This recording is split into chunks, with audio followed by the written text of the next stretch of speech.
रुको, क्या हुआ? ये कहाँ लेके आ गए तुम मुझे? ये रेस्टोरेंट हम जैसे गरीबों के लिए नहीं है, वहां सिर्फ अमीर लोग ही आते हैं। बाबा, एक बार मेरे कपड़ों को तो देखो, रोड पे कटोरा पकड़कर भीख मांगने वाली भिखारन लग रही हूँ मैं। क्या बोल रही है? अभी सुनो मेरी बात, एक बार उस रेस्टोरेंट में खाना खा रहे अमीरों को देखो, उनमें और हम में जमीन आसमान का फर्क है। ना, तुम बहुत सुंदर लग रही हो, ट्रस्ट मी। चलो। अभी ये जो रेस्टोरेंट है ना, इस शहर का सबसे महंगा रेस्टोरेंट है। हमारी औकात ना उस रेस्टोरेंट में पानी पीने की भी नहीं है। अनन्या, तुम चिंता मत करो, मैंने आज के दिन के लिए कब से सेविंग्स करके रखी हुई है। जो बर्थडे यार, कम ऑन, चलो। अच्छा जी, तुमने कैसे सोच लिया? ये जो तुमने दिन रात ऑर्डर्स डिलीवर करके पैसे जोड़े हैं, मैं तुम्हें एक झटके में उड़ाने दूंगी। अनन्या प्लीज, सब कुछ मुझ पे छोड़ दो, मैं देख लूंगा। मैं टेबल लेने जा रहा हूँ, तुम आगे पीछे कम।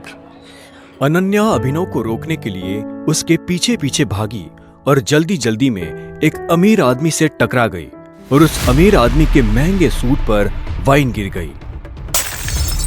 सॉरी, मुझे माफ कर दीजिए, मुझे नहीं पता था। अंधी हो क्या? इस गवार को यहाँ आने किसने दिया? तुम जानती हो इस सूट की कीमत क्या है? 20 लाख का सूट है ये। मुझे माफ कर दीजिए सर, मुझे नहीं पता था। मैं अभी चल जा। तुम्हें क्या लगा मैं तुम्हें यहाँ से आसानी से जाने दूंगा? इस सूट की कीमत चुकाओ, वरना क्या? वरना क्या? अरे वाह, एक और सड़क छाप गवार। लगता है इस रेस्टोरेंट के स्टैंडर्ड्स वाकई में बहुत गिर चुके हैं। अभी क्या भी मेरी पत्नी से माफी मांग। मैं माफी मांगू? तुम जानते भी हो मैं हूँ कौन? Listen, माफी मांगते और चलते हैं ना यहाँ से। He's the owner of Sikandi Industries. Let's go, please. तुझे समझ में नहीं आ रहा है? मैं कह रहा हूँ माफी मांग मेरी पत्नी से, अभी क्या भी। वरना कहीं ऐसा ना हो तू इस दिन के लिए पूरी जिंदगी पछता है। अभिनव की बात सुनकर वो अमीर आदमी गुस्से से तिलमिला उठा। पूरा रेस्टोरेंट उसे देख रहा था। मैं इस शहर का सबसे बड़ा हीरा व्यापारी हूँ। अमीर से अमीर लोग, मंत्री, संतरी, सब मेरे पॉकेट में रहते हैं। मैं चाहूँ ना, चुटकी में तुम्हारा नामो निशान मिटा सकता हूँ। पर अगर मैंने चुटकी बजाते ही तेरे पूरे बिजनेस का नामो निशान गायब कर दिया तो? जब तक वो आदमी अभिनव की बात समझ पाता, अभिनव ने अपना फोन निकाला और किसी को एक मैसेज भेजा। अगले ही पल उस अमीर आदमी को एक कॉल आया और उसके पैरों तले जमीन खिसक गई। व्हाट? ये सब कैसे हो सकता है पापा?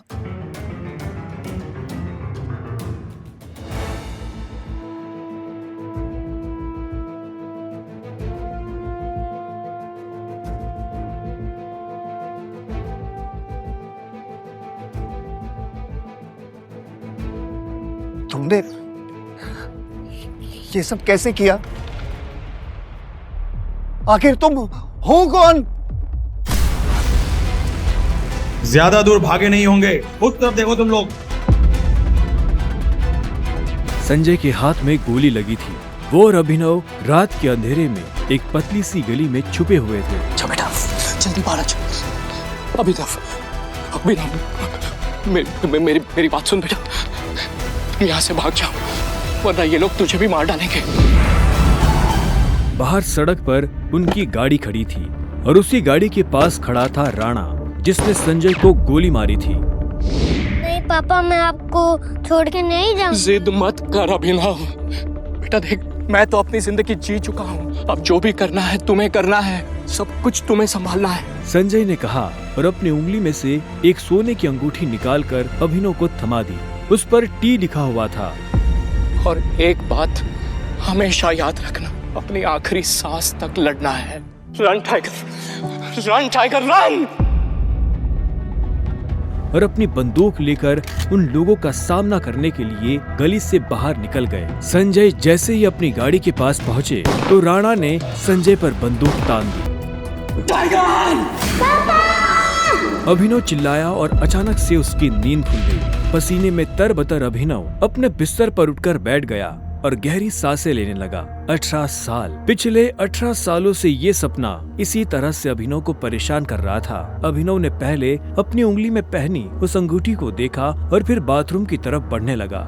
18 साल की उम्र में उसने अपना खर्च खुद उठाना शुरू कर दिया था।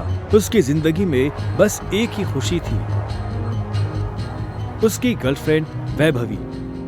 जब भी वो वैभवी को देखता तो अपने सारे दुख भूल जाता था और आज तो वैभवी का जन्मदिन था, इसलिए अभिनव जल्द से जल्द उससे मिलना चाहता था। अंकल ये केक कितने का है? 600 गए, और ये पेस्ट्री? वो 60 गए। एक दे दीजिए। Thank you. Thank you. कुछ देर के बाद जब वो वैभवी के घर के बाहर पहुंचा तो उसने देखा वहाँ काफी रंगीन लाइट्स जल रही थी और वहाँ से तेज म्यूजिक की आवाज आ रही थी। वैभवी, ये सब क्या है? ये कौन है वैभवी? देख नहीं रही है, डिलीवरी बॉय है। पर हम तो केक मंगवा चुके थे ना, फिर तूने ये पेस्ट्री क्यों मंगवाई? ओह, याद आया, ये तो वही डिलीवरी बॉय है ना जिसको तू डेट कर रही थी। ओह कम ऑन यार वैभवी, तेरा स्टैंडर्ड इतना गिर जाएगा मुझे नहीं पता था। Babe, happy birthday babe. Abhinav Deven को अच्छी तरह से जानता था। वो एक बड़े बाप का लड़का था और हर वक्त वैभवी के आसपास मंडराता रहता था। देवेन को यहाँ देखते ही अभिनव का दिमाग खराब हो गया। उसके हाथ में एक बड़ा सा गिफ्ट था। उसके आगे अभिनव के हाथ में लटकी पेस्ट्री की थैली कुछ भी नहीं लग रही थी। मैं तुमसे ब्रेकअप कर रही हूँ। और नहीं तो क्या, बेचारी कब तक तुझ जैसे गरीब के साथ ऐसी आधी पेस्ट्री खाती रहेगी। मत क्यों सुनो? तो ये तुमने ठीक नहीं किया वैभवी। और अभिनव वहाँ से निकल गया। उसकी आंखों में आंसू थे और उसका दिल बुरी तरह टूट चुका था। हर घूंट के साथ उसकी आंखों के सामने वो दृश्य आ रहा था जिसमें देवेन वैभवी के गालों को चूम रहा था। उधर जब अभिनव सड़क पर बेहोश हो गया था तब इधर सनी सिंह अपनी गाड़ी में बैठा बेचैन हो रहा था। सनी सिंह की बहन अनन्या उसके गले का कांटा बन गई थी। सनी अपने दादा हरदेव पाल सिंह की नजर में आने के लिए और अनन्या को रास्ते से हटाने के लिए कुछ भी कर सकता था और आज वो अपनी गाड़ी में अपने आदमियों के साथ निकल पड़ा था अपनी बहन को सबक सिखाने के लिए।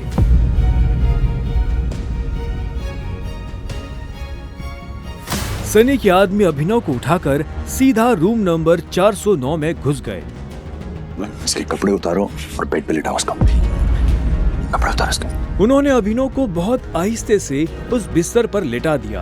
वहाँ पहले से सनी की बहन अनन्या सोई हुई थी। सुबह जब अभिनव ने करवट बदली तो उसका हाथ एक नरम हाथ से टकरा गया। अभिनव की नींद टूटी और उसने देखा कि वो एक अनजान लड़की के बगल में लेटा हुआ था।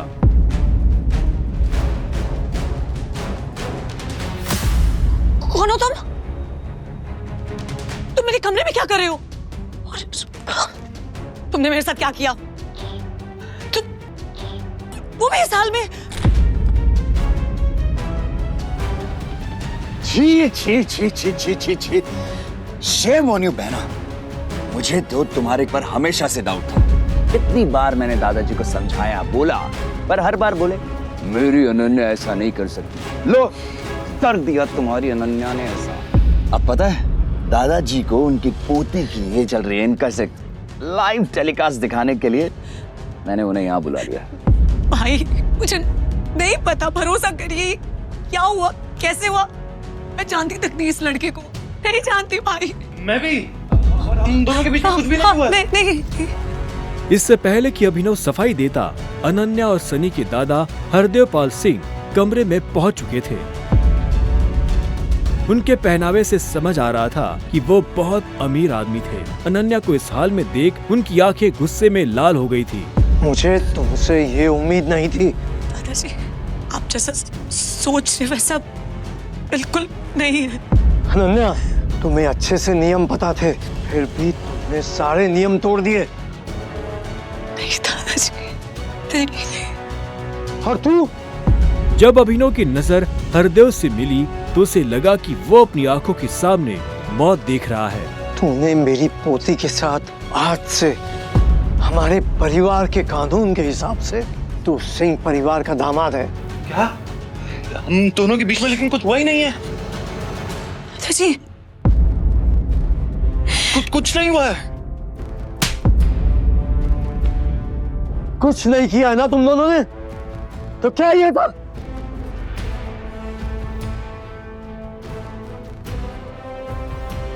इससे पहले कि अभिनव कुछ समझे, हरदेव के आदमियों ने उसे मारना शुरू कर दिया था।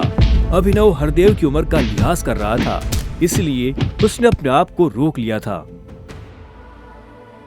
अनन्या, इसे हॉस्पिटल भेज देना ताकि शाम को अकरम की पार्टी में आने के लिए ठीक ठाक से तैयार हो जाए। और याद रखना, मुझे शाम को अकरम की पार्टी में ये तुम्हारे साथ जरूर नजर आना चाहिए।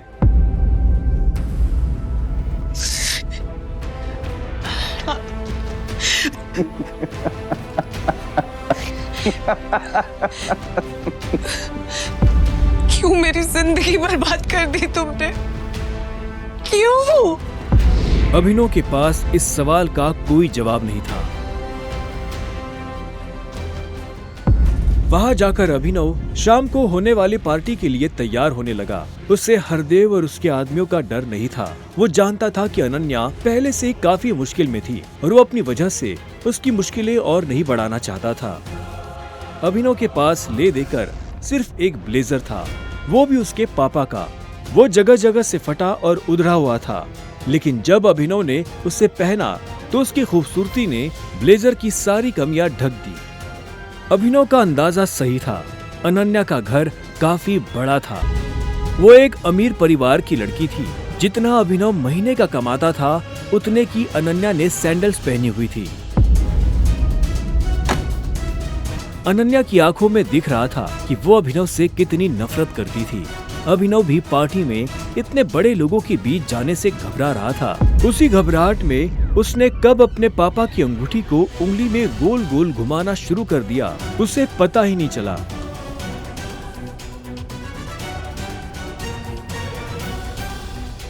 इस अंगूठी को उतार दो प्लीज, बहुत गंदी लग रही। सॉरी, पर ये अंगूठी मेरा सब कुछ है।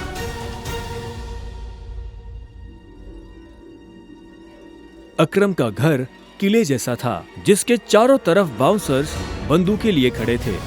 जैसे ही अनन्या और अभिनव अंदर आए तो इतने में उसकी नजर देवेन से टकरा गई।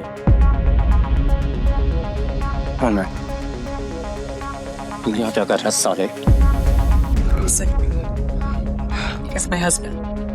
अनन्या, पागल हो गई हो तुम? इस सड़क छाप में ऐसा क्या देख लिया किससे शादी कर ली? जुबान संभाल के बात कर, नहीं तो क्या कर लेगा तू? बोलना, क्या कर लेगा? देवेन भी तैश में आ गया। अभिनव उसके ऊपर हाथ उठाने ही वाला था। इतने में उन दोनों का झगड़ा देख पार्टी का ऑर्गेनाइजर अकरम वहां पहुंच चुका था। क्या हो रहा है यहाँ?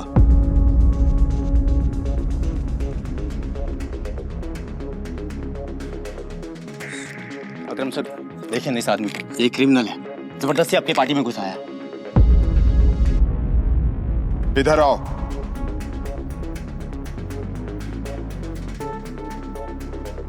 कौन हो तुम और यहाँ कैसे आए?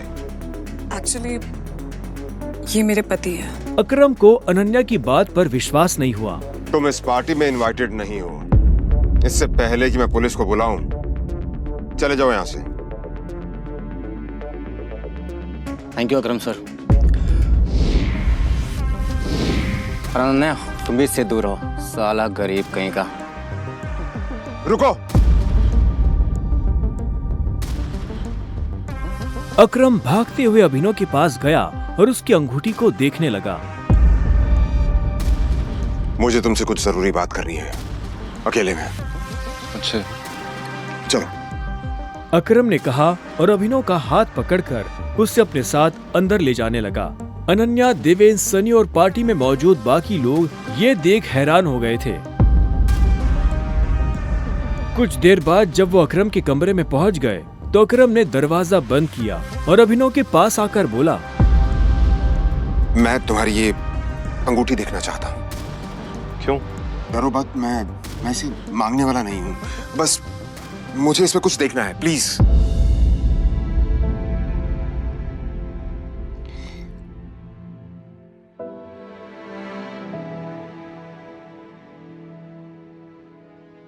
टाइगर,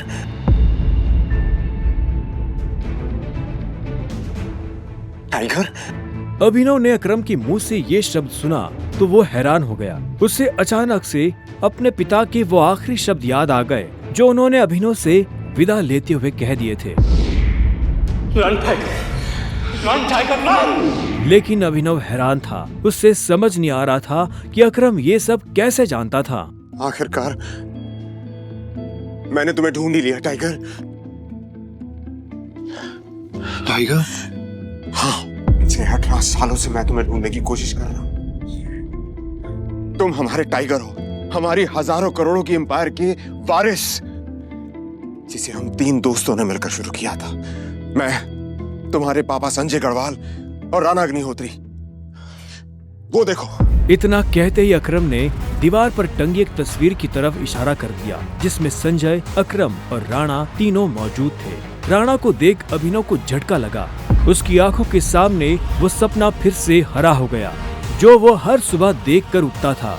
उस रात अभिनव के पिता को जिस आदमी ने गोली मारी थी वो राणा था। अभिनव की जिंदगी रातों रात पलट चुकी थी। उसके साथ जो हुआ उस पर उसे अभी तक यकीन नहीं हो रहा था। उसके हाथ में अपने पिता की तस्वीर थी, लेकिन उस तस्वीर में वो गुस्से से भरी निगाहों से राणा को देख रहा था। अगर उसका बस चलता तो वह अभी के अभी अपने पिता की मौत का बदला ले लेता। मैं तुमसे पूछना ही भूल गया, इतने सालों तक तुम थे कहां थे तुम? पापा के जाने के बाद मैं एक अनाथ आश्रम में पला बढ़ा। कई सालों के बाद वहां से निकला, काम करने लगा ताकि पढ़ाई के लिए पैसे जोड़ सकूं। लेकिन इस दौरान आप लोगों ने मुझे ढूंढा क्यों नहीं? टाइगर, ऐसा नहीं है कि मैंने तुम्हें ढूंढने की कोशिश नहीं की। जैसे कि मैंने तुम्हें बताया कि तुम्हारे पापा के जाने के बाद माफिया वर्ल्ड में अफरा तफरी मच गई थी। हम उसे भी संभाल रहे थे और तुम्हें भी ढूंढने की कोशिश कर रहे थे, लेकिन वक्त के साथ साथ तुम्हारा चेहरा भी बदल रहा था, इसलिए तुम्हें ढूंढने में बहुत मुश्किल हो रही थी। फिलहाल अब तुम मिल गए हो। अब तुम्हें देखकर मोंटी और बाकी सब लोग बहुत खुश होंगे। मोंटी का नाम सुनते ही अभिनव को गुस्सा आ गया था। मोंटी एक गद्दार का बेटा था। अभिनव ना तो उस गद्दार के बेटे से मिलना चाहता था और ना ही बात करना चाहता था। लेकिन पापा ने तो मुझे कभी इस माफिया ग्रुप के बारे में कुछ बताया ही नहीं। वो चाहते तो मुझे बता भी सकते थे। तब तुम बहुत छोटे थे, शायद इसीलिए संजय ने तुम्हें इन सब चीजों से दूर रखा। लेकिन मेरा यकीन मानो, मैंने तुम्हें ढूंढने की बहुत कोशिश की। अब तुम मिल गए हो तो मुरझाया हुआ द माफिया किंग फिर से जिंदा हो जाएगा। चीयर्स। अभिनव के मन में कई सारे सवाल उठ रहे थे। उसे समझ नहीं आ रहा था कि राणा का राज अकरम और बाकी लोगों को पता क्यों नहीं चला और क्यों एक गद्दार का बेटा अभिनव की गद्दी पर बैठा हुआ था। इससे पहले कि अभिनव अपने आप को कोई जवाब दे पाता, अकरम उसके पास आया और उसने अभिनव को 50 करोड़ रुपए का एक चेक थमा दिया। ये लो, इसे रख लो। जब तक तुम टाइगर की पोजीशन नहीं पा लेते तब तक तुम्हें इसकी जरूरत पड़ेगी। अभिनव ने अकरम के हाथ से चेक लिया और उसे देखने लगा। उसकी जिंदगी पलट तो गई थी, लेकिन अभी भी ऐसे कई सवाल थे जिनके जवाब उसे नहीं मिले थे। एक बात और, तुम्हारी असली पहचान के बारे में फिलहाल किसी को कुछ पता नहीं लगना चाहिए। इसलिए अभी तक जैसे जीते आए थे वैसे ही जीते रहना, समझे? अभिनव ने हाँ में सिर हिलाया और दोनों कमरे से बाहर आ गए। इधर अनन्या चिंता भरी निगाहों से उस कमरे के दरवाजे को देख रही थी जिसमें अभिनव और अकरम थे। वो ये जानने के लिए बेताब थी कि उन दोनों के बीच अंदर क्या बात हो रही थी और अभिनव को आने में इतनी देर क्यों लग रही थी। लगता है आज अभिनव अपनी दवा चखेगा। वैसे कितने दुख की बात है ना, शादी के बाद बेचारा ऐश करने से पहले ही मर जाएगा। ये सुन अनन्या को झटका लगा। वो जानती थी कि अकरम के लिए किसी को मारना कोई बड़ी बात नहीं थी। अकरम सर जैसे गटर के चूहों को बर्दाश्त नहीं करते हैं, साफ कर देते हैं। देखना ये भी नहीं बचेगा। इसे कहते हैं शादी करके मर गया, वो बात सच हो जाएगी। ये अनन्या को ये सुनकर बुरा लगा। कोई इंसान किसी दूसरे इंसान की मौत पर खुश कैसे हो सकता था? प्लीज एटलीस्ट उसके बारे में इस तरह से बात तो मत करो। तो कैसी बातें करें? जिसके जैसे लक्षण होते हैं ना, उसके बारे में वैसी ही बातें होंगी। देवेन सही कह रही है वो, बिल्कुल ठीक कह रही हो। हमें उसके बारे में ऐसे बात नहीं करनी चाहिए। वैसे भी मेरे दादाजी ने कहा था कि मरे हुए लोगों के बारे में ना गलत बात नहीं करनी चाहिए।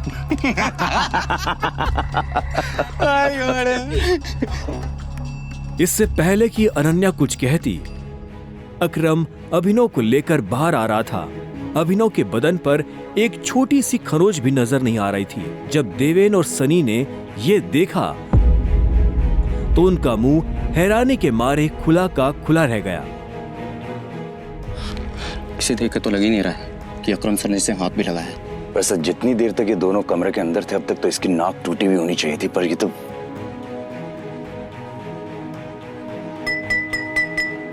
लेडीज एंड जेंटलमैन, मैं आप सबको किसी से मिलवाना चाहता हूं।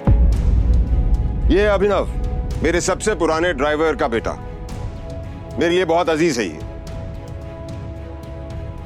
अकरम ने जैसे ही अभिनव का सबसे परिचय करवाया तो देवेन और सनी खुश हो गए, लेकिन अनन्या को ये सुनकर झटका लगा। Enjoy the party please. इतने में अकरम ने कहा और अभिनव को अकेला छोड़ बाकी लोगों से मिलने के लिए निकल गया। देवेन और सनी को अभी तक समझ नहीं आ रहा था कि अकरम अभिनव को इतना भाव क्यों दे रहा था। अभिनव को इस बात से कोई लेना देना नहीं था कि सनी और देवेन उसके बारे में क्या सोच रहे थे। उसकी आंखों के सामने बस रह रहकर अपने पिता की शक्ल आ रही थी। उसे वो रात याद आ रही थी जिस रात को राणा ने संजय को गोली मारी थी। अभिनव को ये भी याद आया कि उसे खुद भी गोली लगी थी, लेकिन उसकी किस्मत अच्छी होने की वजह से वो बच गया था।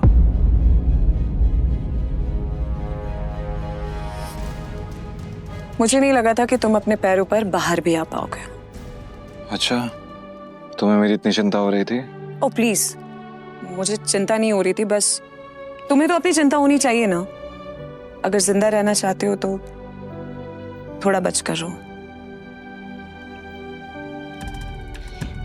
अकरम सर ने तेरे अंदर क्या बात की बता। उन्होंने मुझसे कहा कि अगर देवेन जैसा कहता तुझसे सवाल पूछे तो उसे जवाब मत देना।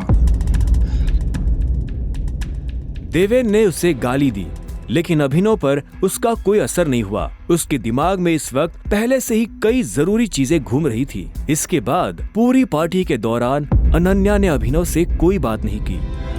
मेरा घर यहाँ से पास में है, वहीं ले लो। तुमने सोच भी कैसे लिया कि मैं तुम्हारे साथ तुम्हारे घर आ रही हूँ?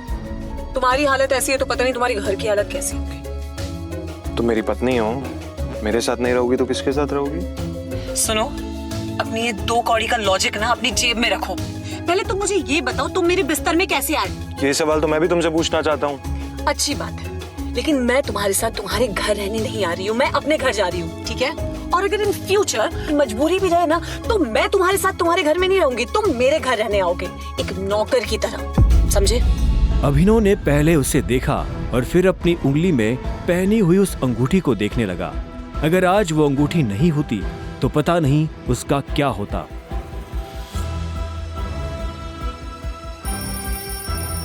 अगली सुबह जब अभिनव का अलार्म बजा तब वो फिर से वही सपना देख रहा था। अलार्म की आवाज सुन वो झटके से उठा और अपने बिस्तर पर बैठ गया। उसने उठते ही मन ही मन सबसे पहले अकरम को धन्यवाद दिया, जिसने उसके पिता की कंपनी को इतने सालों बाद भी जिंदा रखा, लेकिन साथ ही उसे अपने पिता को खोने का मलाल भी था। इसी ख्याल के साथ अभिनव बिस्तर से उठा और अपने काम पर जाने के लिए तैयार होने लगा। अकरम के हिसाब से उसकी डिलीवरी बॉय की जॉब उससे अपनी पहचान छुपाने में काफी मदद कर सकती थी। अभिनव ने अपनी जेब में अकरम का दिया हुआ चेक डाला और घर से निकल गया।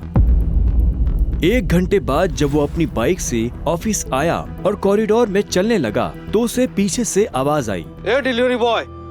यह आवाज उसके साथ काम करने वाले हरीश की थी। उसे ऑफिस में अपना काम करने की नहीं, अभिनव को चिढ़ाने की तनख्वाह मिलती थी। क्या हुआ, कुछ काम है? मुझे देर हो रही है। अबे तुझे किसी मीटिंग में जाना है? बॉस तुझे बुला रहा है। और भाई कल तू कहाँ चला गया था बिना बताए? अपने बाप की बारात में गया था क्या? ये सुन अभिनव की नसें गुस्से में फटने को आई थी। वो चाहता तो अभी हरीश के सारे दांत एक मुक्के में अलग कर सकता था, लेकिन उसने अपने आप को शांत किया और उसकी बात का जवाब दिए बिना अपने बॉस के कैबिन की तरफ बढ़ने लगा। Good morning sir. ऐसा क्या है गुड इस मॉर्निंग में?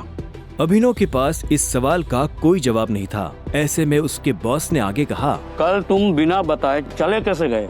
अभिनव के पास इस बात का भी कोई जवाब नहीं था। वो चाहता तो अपने बॉस को कोई बहाना बनाकर टाल सकता था, लेकिन अभिनव झूठ नहीं बोलना चाहता था। कल कितनी सारी डिलीवरी थी, तुम्हारी वजह से हमारा कितना नुकसान हुआ तुम्हें पता है? पर सर मुझे महीने में कैजुअल लीव तो मिलती है, तो शट अप! काम तो तुमसे होता नहीं है, बस बहस करने चले आते हो। ये कंपनी तुम्हारे बाप की है। ये सुनते ही अभिनव का पारा गर्म हो गया था। उसने गुस्से में अपनी मुट्ठी भींच ली और घूरते हुए अपने बॉस को देखने लगा। घूर क्या रहा है? अपना सामान बांध और निकल यहाँ से। You are fired! अभिनव को ये सुनकर झटका नहीं लगा। असल में वो जानता था कि उसके साथ ऐसा कुछ बहुत जल्दी हो सकता था। उसका बॉस और देवेन एक दूसरे को बहुत अच्छी तरह से जानते थे। कल पार्टी में अभिनव ने देवेन को जिस तरह से जवाब दिया, उन्होंने मुझसे कहा कि अगर देवेन जैसा कहता तुझसे सवाल पूछे तो उसे जवाब मत देना। उससे उसे समझ आ गया था कि आज नहीं तो कल ये होकर रहेगा। ठीक है, कोई बात नहीं, मैं चला जाता हूँ। जो मैंने पूरा महीना काम किया है उसकी सैलरी दे दीजिए। सैलरी? तेरी वजह से हमारा जो नुकसान हुआ उसकी भरपाई अगर मैं तेरी सैलरी से भी करूँ ना, तो भी तुम्हें अपनी जेब से 10,000 रुपए देने पड़ेगी। शुक्र मना कि वो मैं तुझसे नहीं मांग रहा, इसलिए चुपचाप निकल यहाँ से। क्या बोल रहे हो सर आप?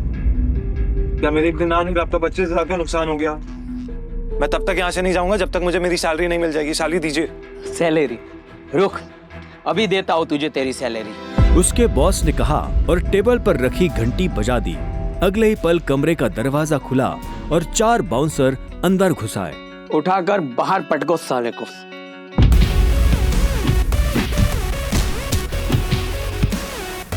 बॉस के मुंह से ये सुनते ही वो चारों अभिनव पर धावा बोलने के लिए टूट पड़े, लेकिन इससे पहले उनमें से कोई अभिनव पर हमला कर पाता, अभिनव ने उन्हें पटकनी दे दी थी। उसने किसी का हाथ तोड़ा तो किसी का पाँव, किसी के पेट में मुक्का मारा तो किसी के पेट पर लात। देखते ही देखते बॉस के सारे आदमी ढेर हो गए थे। बॉस ये देख भौचक्का रह गया था। अभिनव अब सीधा बॉस के पास आया और उसकी गर्दन पकड़कर बोला, बॉस ने घबराहट में अपने ड्रॉअर से कैश निकाला और कांपते हाथों से अभिनव को थमा दिया। अभिनव ने कैश देखा और बॉस की गर्दन छोड़ वहाँ से बाहर निकलने लगा। इससे पहले कि वो बाहर आता, उसने बॉस की आंखों में देखा और बोला, और एक बात याद रखना, अगर आज के बाद किसी के बाप पे गया ना तो गर्दन तेरी होगी, पंजा मेरा। ये सुन बॉस के होश उड़ गए थे। उसे पता था कि अभिनव एक गुस्सेल आदमी है, लेकिन उसने कभी उसका गुस्सा देखा नहीं था। इधर अभिनव भी जब ऑफिस से बाहर आया तो उसे एक अनजान नंबर से फोन आया। अभिनव ने फोन उठाया। हेलो, कौन? टाइगर, अकरम। हाँ कहिए। मुझे तुम्हें किसी से मिलवाना है, वो भी हमारे माफिया वर्ल्ड का एक बहुत बड़ा नाम है, और साथ ही साथ तुम्हारे पापा और मेरा जिगरी यार भी, बलराज। मैं चाहता हूं कि बलराज को पता चल जाए कि हमारा टाइगर वापस लौट आया है, इसलिए शाम को साथ में डिनर करेंगे होटल सफायर में। एड्रेस तुम्हें भेज रहा हूं, ठीक है? सी या, बाय। अकरम के मुंह से बलराज का नाम सुनते ही अभिनव के बदन में झुरझुरी सी दौड़ गई थी। उसने बलराज का नाम पहले भी सुना था। इस शहर में बलराज का नाम बच्चा बच्चा जानता था और हर बड़ा आदमी उसके नाम से थर थर कांपता था। ऐसे में अभिनव को भी उससे मिलने में घबराहट हो रही थी। जिस बलराज से वो घबरा रहा था, असल में वो उसी का बॉस होने वाला था। क्या आपको सच में लगता है मुझे बलराज जी से मिलना चाहिए? वो अभी तक बलराज के नाम से कांप रहा था। अकरम भी उसकी घबराहट समझ गया था। बलराज जी, सिर्फ बलराज कहो, तुम टाइगर हो यार, और जंगल में सारे जानवर टाइगर के नाम के आगे जी लगाते हैं, लेकिन टाइगर कभी किसी जानवर के नाम के आगे जी नहीं लगाता। चलो शाम को मिलते हैं, बाय। अकरम के मुंह से ये बात सुनते ही अभिनव का कॉन्फिडेंस बढ़ गया था। वो अब उस टाइगर जैसा महसूस कर रहा था जो जू से निकलकर जंगल में आ गया हो।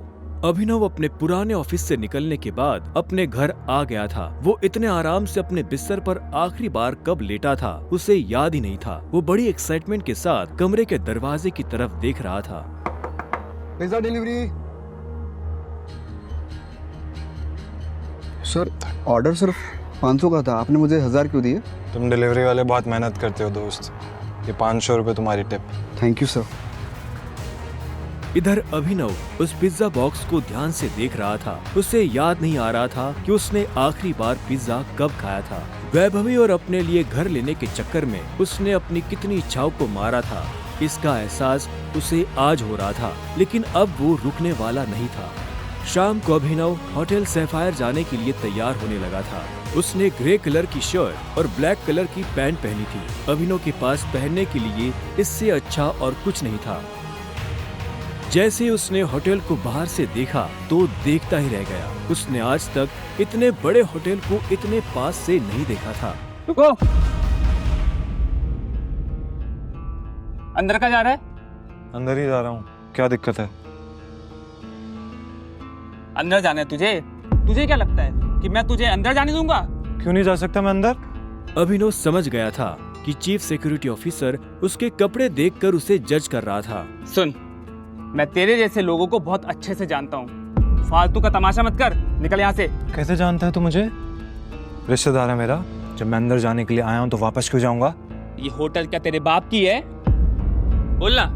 ये सुनते ही अभिनव का माथा गर्म हो गया, लेकिन उसने गुस्से में कुछ नहीं किया। वो शांत रहा ताकि लोगों का ध्यान उसकी तरफ ना जाए। अभिनव 2 कदम पीछे हटा और उसने फोन निकालकर अकरम को फोन मिला दिया।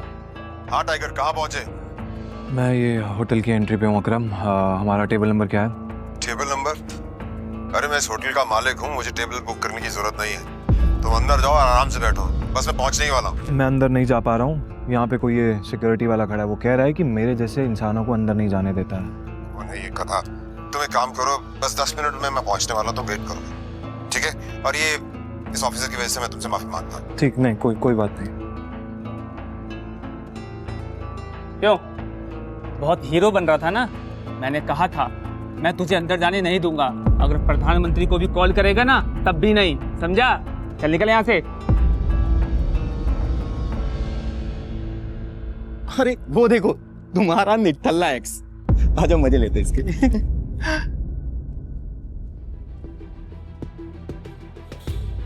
इससे मैंने अपना बॉयफ्रेंड कभी माना ही नहीं। वैसे भी मैं अपनी से छोटे लोगों से बात नहीं करती, मुंह नहीं लगती, उन्हें बॉयफ्रेंड क्या बनाऊंगी? तुम छोटे आदमी के मुंह नहीं लगती होगी, लेकिन ये छोटा आदमी तुम्हें एक सलाह देना चाहता है। इंसान की पहचान उसकी जुबान से होती है। जुबान संभाल के बात करो, वरना किसी दिन यही जुबान तुम्हारी जान ले लेगी। वाह, क्या बात कही है। ताली बजाओ। Very nice. तो फिर तुमसे तुम्हारे पैर क्यों नहीं संभाले गए? यहाँ कैसे चले आए? पिए हुए हो क्या? अकरम ने बुलाया मुझे यहाँ पे। अच्छा, अरे हाँ याद आया, अकरम सर ने उस दिन कहा था तू उनके किसी ड्राइवर का बेटा है, तो यहाँ अपने बाप की जगह ड्राइवर की नौकरी मांगने आया क्या? सही है, लेकिन वो रखेंगे नहीं, तेरे जैसे गरीब को वो ड्राइवर भी नहीं रखेंगे। आए हो मतलब तुम्हें बुलाया नहीं गया? वो उठा के चले आए। भिखारी गई है। आया नहीं हूँ, बुलाया मुझे, अकरम ने बुलाया है। मुझे पता ही था ये कोई पागल है। तभी वहाँ एक काले रंग की चमचमाती हुई महंगी सी गाड़ी आकर खड़ी हो गई। सभी पलटकर गाड़ी को देख रहे थे। अकरम गाड़ी से बाहर निकला और उसके साथ एक और आदमी था। वो देखने में लंबा चौड़ा और मजबूत था। वो और कोई नहीं बल्कि बलराज था। वो एक बहुत ही फेमस कपड़ों की कंपनी का मालिक था और साथ ही द माफिया किंग का एक मजबूत पिलर। उसे देख अभिनव की आंखें खुली की खुली रह गई। उसने बलराज के बारे में सुना था। क्या आपको सच में लगता है मुझे बलराज जी से मिलना चाहिए? उसे तस्वीरों में देखा था, लेकिन तस्वीरों में देखने और सामने से देखने में जमीन आसमान का अंतर नजर आ रहा था। उसके मन में यह सवाल उठ रहा था कि आखिर बलराज उससे क्यों मिलना चाहता था। क्या चल रहा है यहाँ? सॉरी सर, लेकिन इस आदमी ने मुझे और कस्टमरों को काफी परेशान किया हुआ है। मैं स्टोर को अंदर जाने से रोक रहा हूँ तो ये यहाँ पे तमाशा कर रहा है। क्या? तुम्हारी हिम्मत कैसे हुई इसे चोर कहने की? तुम होते कौन हो इसे अंदर जाने से रोकने वाले? ये होटल तुम्हारे बाप ने खोल रखा है क्या? ये मेरा मेहमान है और तू आज के बाद इस होटल के आसपास भी दिखाई दिया ना तो तेरी टांगे तोड़वा दूंगा। Get lost. Sorry sir.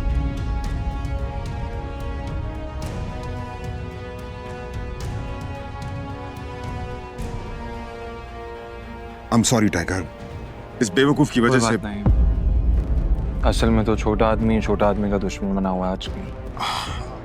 आओ चलो।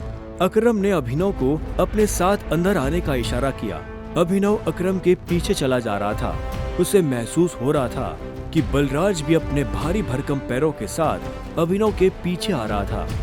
कुछ देर के बाद वो होटल के एक आलीशान से कमरे के बाहर आ चुके थे।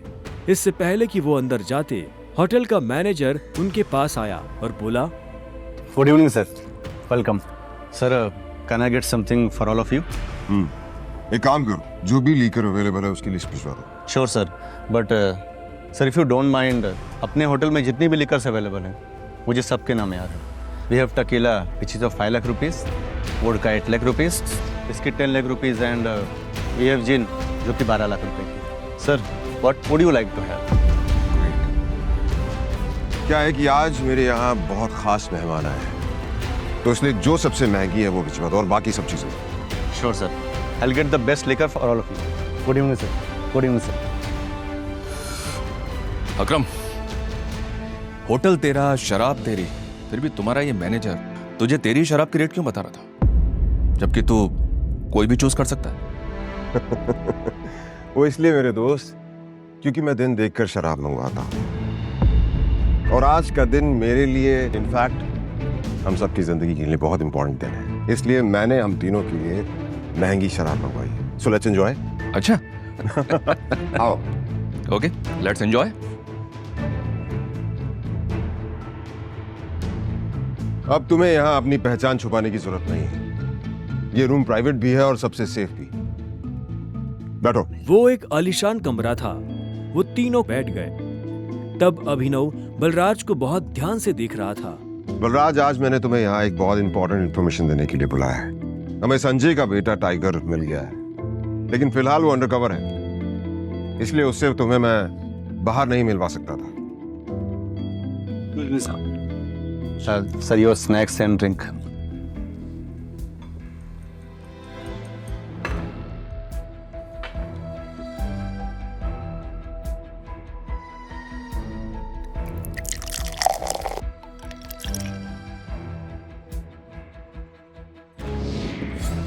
सर। Sure. Cheers. Cheers.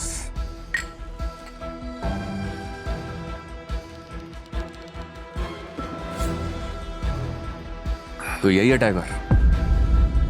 हाँ, ये है हमारा टाइगर। और मैं चाहता था ये हमारी टीम के बड़े और भारी मेंबर्स से मिलने, और मिलने के बाद जिस तरफ हम बढ़ रहे हैं उस तरफ बढ़ने में ये हमें लीड करे।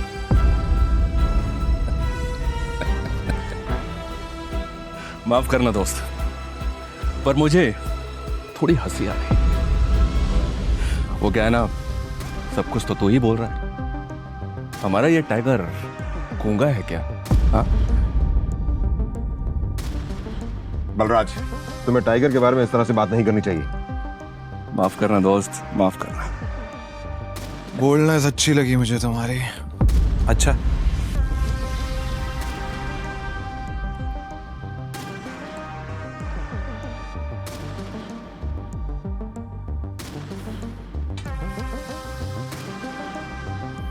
हो गए तुम बॉस, लेकिन ये मत भूलना तुम किसके सामने बैठे हो।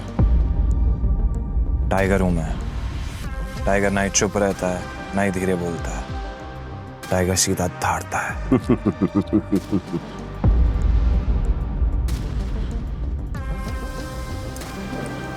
तो तुम टाइगर हो, ठीक है। तो टाइगर ये बताओ, इतने सालों से कहां थे तुम? अब ऐसा तो नहीं हो सकता ना कि इतने सालों के बाद तुम हमारे सर पे आके बैठ जाओ और हम मान लेंगे कि तुम टाइगर हो। मजाक तो नहीं हो रहा है यहाँ? क्यों अकरम, सही कहा ना? और जिस गति की तुम बात कर रहे हो ना, उसको लिया नहीं जाता, कमाया जाता है।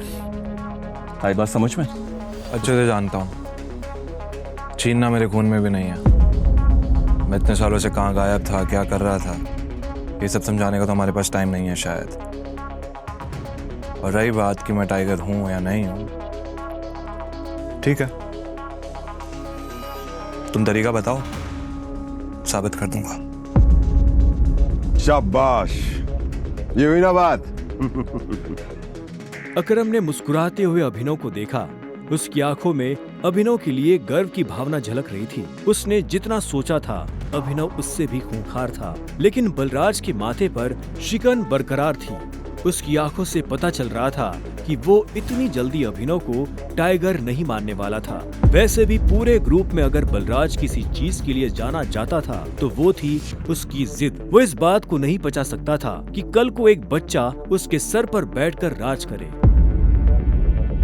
सिर्फ अकरम की शाबाशी से काम नहीं चलेगा प्यारे, पर मैंने अभी एक्सेप्ट नहीं किया है कि तुम टाइगर हो। तुमने कहा कि तुम साबित कर सकते हो कि तुम टाइगर हो, तो ठीक है, मैं तुम्हें चैलेंज देना चाहता हूं। ये क्या कह रहे हो तुम? Relax Akram, relax. Let's fight, लड़ते हैं। अगर तुम जीते तो हम मान लेंगे कि तुम टाइगर हो, लेकिन अगर तुम हारे तो हमसे कुछ पैसे लेना और गुड़गांव से कहीं बहुत दूर जाकर सेटल हो जाना। बलराज, क्या कह रहे हो तुम? ये सही नहीं है।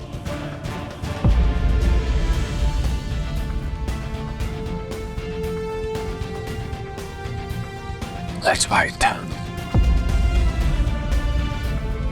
कब करनी है लड़ाई? नहीं टाइगर, होल्ड। देखो, तुम्हें किसी को भी कुछ भी साबित करने की जरूरत नहीं है। That's it. अकरम, मैं जो भी कर रहा हूँ अपनी मर्जी से कर रहा हूँ। आज जो बलराज मेरे मुंह पे बोल रहा है, मैं नहीं चाहता कल को कोई ऐरा गहरा मेरी पीठ पीछे बोला है। अकरम ने अभिनव की आंखों में संजय जैसे तेवर देखे तो उसने एक गहरी सांस ली और सब ऊपर वाले के भरोसे छोड़ दिया।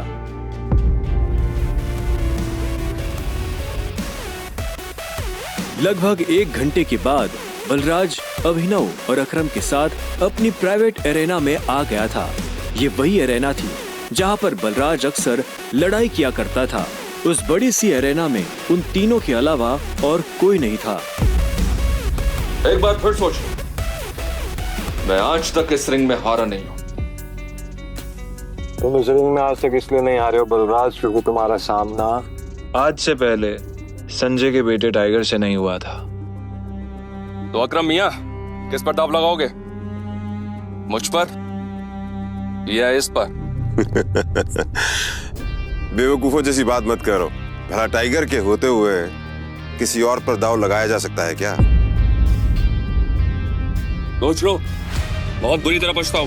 दुनिया हंसेगी तुम पर, वो दिखाने लायक नहीं रहोगे। चलो फाइट शुरू करते हैं। अभिनव ने बलराज को ऊपर से नीचे तक देखा। वो देखने में भारी था और अभिनव उसके इसी भारीपन पर वार करने वाला था। दोनों के बीच लड़ाई शुरू हुई। उसने जैसे ही अभिनव पर पहला मुक्का मारा तो अभिनव एक बार को सन रह गया। और एक बात हमेशा याद अपनी आखिरी सांस तक लड़ना है। समझ गया ना टाइगर? ये किसको लेकर आ गए? ये हम पे राज करेगा? हाँ, मैंने कहा था ना कि कोई भी हमारे सर पे आकर बैठ जाएगा और बोलेगा कि मैं टाइगर हूं, और हम मान लेंगे? बिल्कुल नहीं। Come on. उसका मुक्का अभिनव की नाक तोड़ता उससे पहले ही अभिनव को होश आ गया और उसने अपना सर नीचे झुका लिया। बलराज का मुक्का खाली गया और वो पलटकर अभिनव को देखने लगा। अभिनव गंभीर था। उसे याद आ रहा था कि बचपन से ही उसके पिता संजय ने उसे लड़ना सिखाया था। बलराज को इस बार गुस्सा आया। वो फिर से तेजी से अभिनव की तरफ बढ़ा और अभिनव ने झुक करके उसके पैर पर लात मार दी। बलराज अपने आप को संभाल नहीं पाया। अरे बलराज, सरेंडर कर दो, क्यों अपना रिकॉर्ड खराब कर रहे हो? मैं बाहर किसी से नहीं कहूंगा कि तुम टाइगर से हार गए। बलराज एक के बाद एक अभिनव पर मुक्के बरसाना शुरू कर दिए। अभिनव ने अपने आप को उसके मुक्कों से बचाया।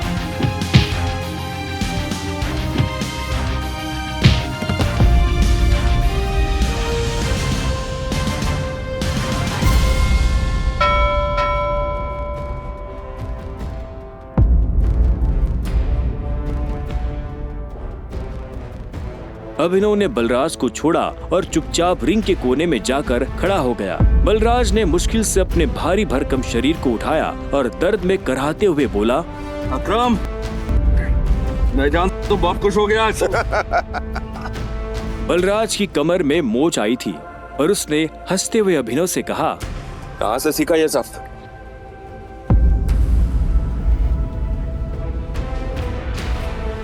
जरा पियोगे मेरे साथ?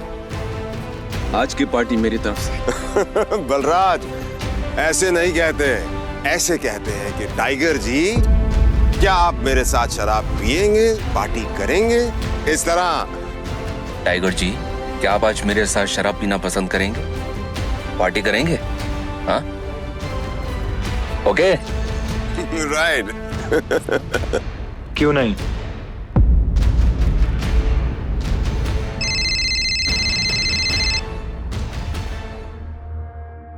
हाँ अनन्या। देखो, मेरे मम्मी पापा आ गए हैं। जो कुछ भी है उन्हें सब पता चल चुका है। वो तुमसे मिलना चाहते हैं तो तुम जहाँ भी हो अभी कभी घर आओ। क्या अभी? हाँ, तो इतनी हैरान होने की जरूरत नहीं है। जो किया अब उसे भुगतो। वैसे अकरम बलराज, अभी तुम लोगों के साथ नहीं चल पाऊंगा। मुझे घर पहुंचना है, मेरे ससुराल, मेरे सास ससुराल ना। ससुराल? तुम्हारी शादी कब हुई? लंबी कहानी है, कभी और बताऊंगा। सब ठीक तो है ना? हमें मोंटी को बुलाकर बता देना चाहिए कि नहीं बलराज, अभी फिलहाल इसकी असली पहचान किसी के बारे में पता नहीं चलना चाहिए, और किसी को पता नहीं चलना चाहिए कि टाइगर लौट आया है। ठीक है? मोंटी जो कर रहा है उसे करने दो। चलो मैं निकलता हूँ, और अकरम तुम्हें याद है ना मुझे वो नई नौकरी के लिए। डोंट वरी, तुम्हारा काम हो जाएगा। ये सुन अभिनव ने अकरम और बलराज से हाथ मिलाया और वो बाहर आ गया।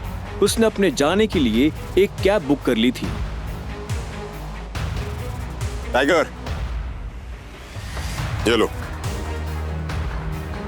ये वही शराब है जो हमने होटल में पी थी। अपने सास ससुर को जाकर पिला देना, उनकी 7 पुश्तों में किसी ने नहीं पी होगी। इस सब के लिए थैंक यू अकरम। तुम्हें भी वापस आकर हमारी उम्मीदें जिंदा करने की।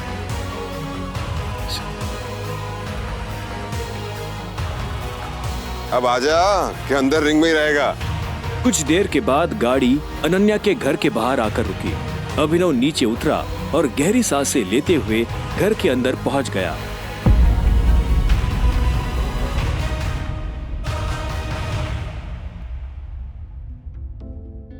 नमस्ते मम्मी जी, नमस्ते पापा जी।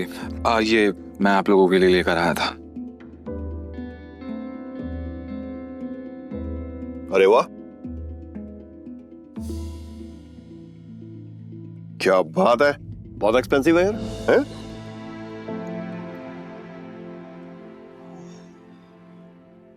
क्या खुशबू है, देख। क्या तुम भी? मुझे तो लगता है ये बॉटल्स कहीं से चोरी करके लाया होगा। तुम्हें लगता है इसके जैसा आदमी इतनी महंगी शराब अफोर्ड कर पाएगा? और तुम ये सब क्यों लाए हो यहाँ पे? हमारे बेटे के साथ जबरदस्ती करने के बाद हमें रिश्वत देना चाहते हो तुम? वो भी चोरी की हुई शराब? सॉरी, लेकिन ना ही मैंने किसी के साथ जबरदस्ती की और ना ही कोई चोरी किया। अच्छा, तो फिर मेरे बेटे के साथ तुम्हारा भूत आया हुआ था? तुम ये सब इसलिए कर रहे हो ना ताकि तुम मेरे बेटे की जायदाद हड़प कर सको? तुमने कहा तुम और कहा मेरी बेटी। अभिनव को ऐसा लगा जैसे उसके सीने में किसी ने छुरा घोंप दिया हो। कोई भी उसकी बात सुनने को राजी ही नहीं था। हाँ, ये बात ठीक है कि वो अनन्या के साथ उसने ये सब जानबूझकर नहीं किया था। उसे खुद नहीं पता था कि वो अनन्या के कमरे में कैसे पहुंच गया। अगर उसे पहले से ये सब पता होता तो वो कभी ऐसा नहीं करता। पर आखिर में अभिनव ने कोई सफाई नहीं दी। उसे पता था कि कोई फायदा नहीं होगा। गूंगे हो? मुंह में जुबान नहीं है तुम्हारे? शर्मिला, बैठ।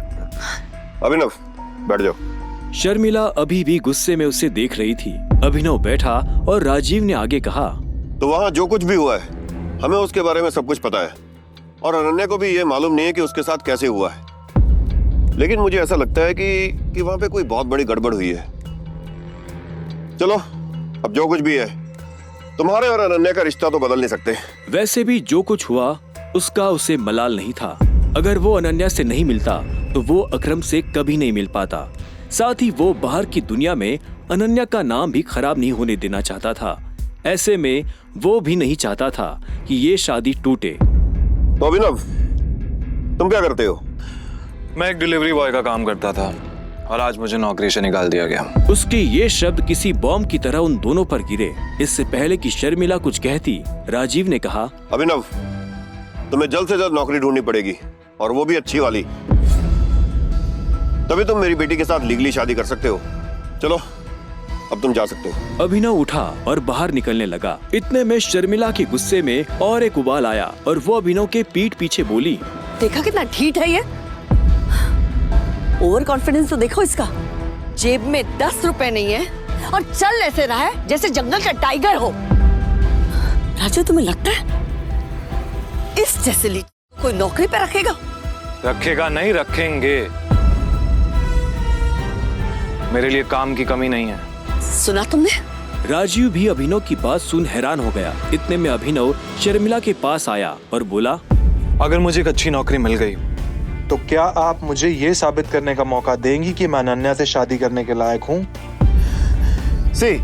बड़ा कॉन्फिडेंस है। अरे भाड़ में जाए ऐसा कॉन्फिडेंस। और तुम, नौकरी का मतलब ये नहीं है कि कल के तुम किसी पार्किंग लॉट में जाके बैठो और लोगों की गाड़ियों की रसीद पढ़ो। मेरा मतलब है नौकरी जैसी नौकरी, असली नौकरी, सही वाली नौकरी। और अगर कल तक तुम्हें ऐसी नौकरी मिल जाती है ना, तो तुमने जो कुछ भी अभी कहा उसके बारे में एक बार सोच सकती हो। शर्मिला से ये सुनते ही अभिनव के चेहरे पर बड़ी सी मुस्कान आ गई। शर्मिला को नहीं पता था कि अभिनव कौन है और उसके पीछे किसका हाथ है। उसने मुस्कुराते हुए हाँ में सिर हिलाया और घर के अंदर जाने लगा।